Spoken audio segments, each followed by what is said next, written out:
ağarmasın eylesin.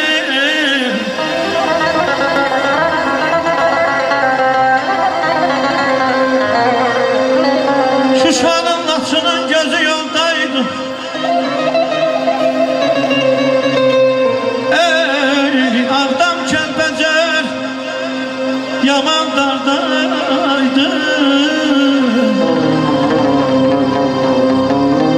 Füzulim ay Allah intizardaydı. Bu saçlarım ağarmasın eylesin.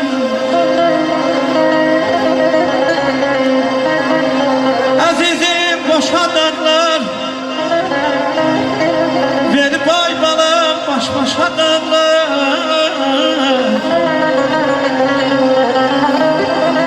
Yol verin vətənə gedim dönməyim daşadarlar.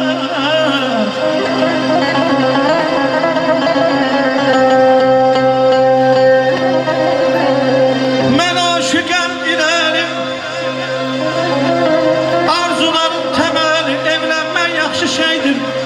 Ay cavanlar, ay subaylar, irəli. Nicat bəyimizi alqışlayan Semiramoğlu, hoş gördük səni. Məhkənin yolunda tikdirdim kümbət.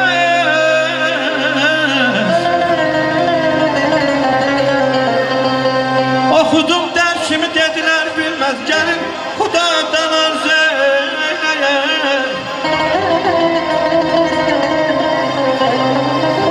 Gəlin Xudadan arz eyləyək. Bəyimizi gəlmimizi saxlasın. O gözə görünməz əzzinəm minayət dəyər. Qaşların ay balam minayət dəyər. Bugün Nicat bəyimizin toy günüdür. Doğrudan da minayət dəyər. Ay can, ay kız gözün qaradır, qaşların ay paradır. Yenə düşdüm yadıma, könlüm səni yarar. Ay kız gözün qaradır, qaşların ay paradır. Yenə düşdüm yadıma, könlüm